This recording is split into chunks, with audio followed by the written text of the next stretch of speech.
Your book, Ingrid, is My Mother and I, and it's your latest book. You've got many books, but it talks about the relationship between Charles and his mother, late Queen Elizabeth II.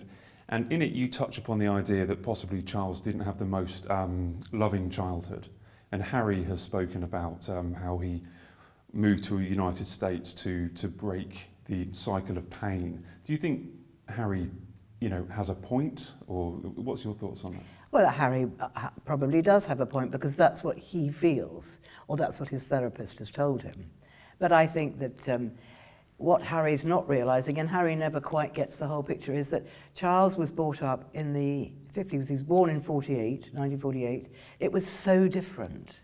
And all aristocratic families, and many just ordinary families, they didn't see their children in the way that we do now. They didn't have public shows of affection. Children were brought up by nannies and governesses, and their parents would see them in the morning for half an hour and in the evening, and that was the norm then. So Harry is saying that his father was brought up in this way, but it was the way of the times. And Diana complained about it as well, that that Charles was really incapable of showing any public affection. Doesn't mean he was incapable of showing private affection.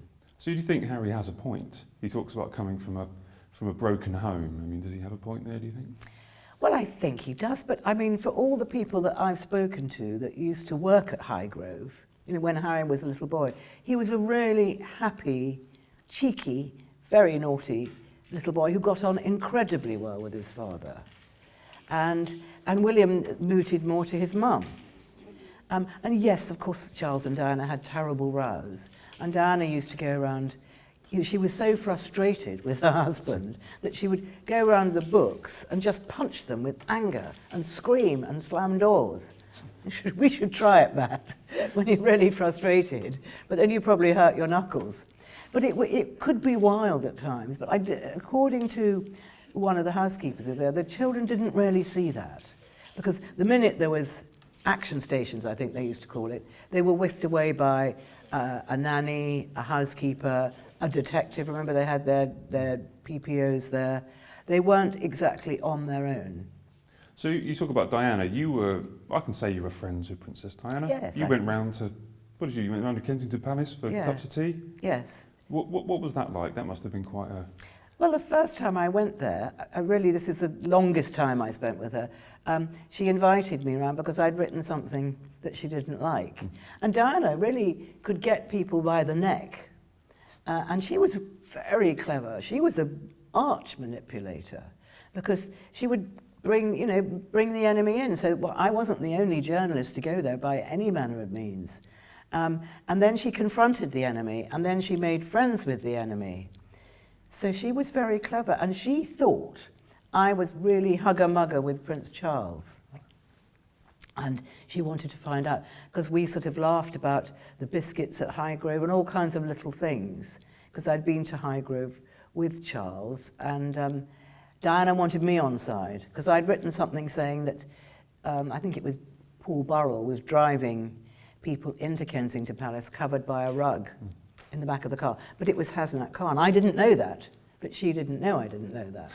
She was all things to all people, and she could, if she was talking to you now, Matt, I mean, you would be entranced by her, and she would be flattering you, say, oh, I like your suit, and I love your tie, and she'd be quite personal, and then 2 minutes later, she'd be out of the door and say, oh, that dreadful man, Matt, But she knew how to seduce people, if you know what I mean, into liking her. Gotcha. And she was brilliant at it. I really admired it. And of course, she was very beautiful. Absolutely, stunningly beautiful. Because she just looked, I always say this, she looked as if she'd been dipped in a pot of that beautiful golden honey and pulled out, because she was flawless. Absolutely flawless. That's wonderful.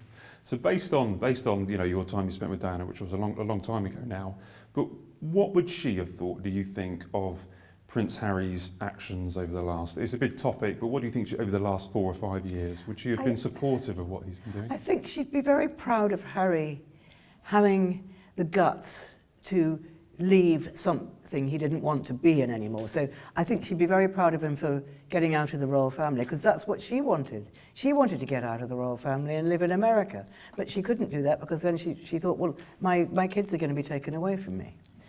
But I think she'd be proud of Harry doing that, but I think she'd think he'd gone about it the wrong way.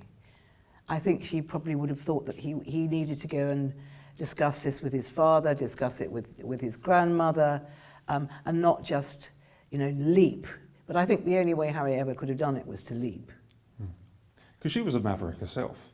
Oh, she was a complete maverick, yes. I mean, Harry has criticised the royal family, and Diana also criticised the royal family. Is Harry, he's spoken about it in the past, is he maybe going to America and doing this as almost like a tribute or a legacy to Diana, do you think? I suppose it could be. It's what his mother wanted to do and was unable to do it. And I suppose, I think that Harry probably is very happy living in California, in this gorgeous house in a fantastic climate, apart from a few mudslides. And, with the woman he is obsessed and obviously very in love with. So that doesn't mean he's not happy. It just means that he doesn't really seem to have achieved very much. But I suppose he's achieved quite a lot, really, because he's there. Do you think Diana would have liked Meghan? No. Why not? I think it would be very difficult for any mother-in-law to like Meghan, because Meghan's a powerful woman and she likes her own way. Diana, powerful woman, likes her own way, and she would be, mothers and sons, they basically, no one is ever good enough for their little boy. It's the same with mothers and daughters too.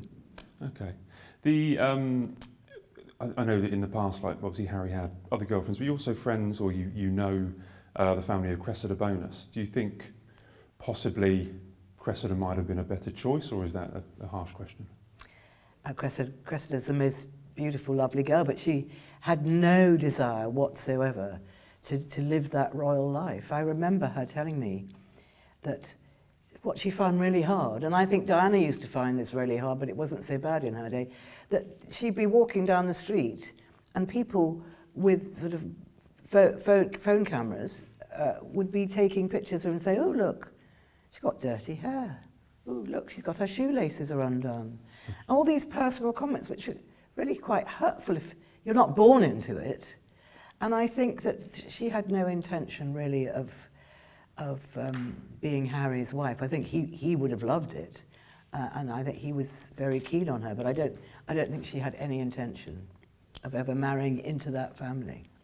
Just going back to Harry and Meghan, so they are in Canada at the moment. They are there this week, and it's the launch for 12 months out from the Invictus Games that will be going on in next year. This big relaunch with their new brand and their new symbol. Do you think that we're ever going to get to the stage where they're going to create so much trouble for the royal family that the King or the Queen will be looking to punish them in any way, or do they need to punish them in any way to remove titles, or is there anything else that they can do to prevent Harry and Meghan causing more controversy?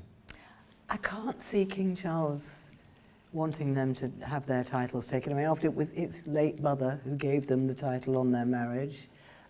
There's been some dastardly royal personages in history that have had even better titles than the Sussexes. I don't think they'll be removed, and I think it would need an Act of Parliament to remove them. I'm not a constitutional expert, but I can't see it because it would bring so much attention to it.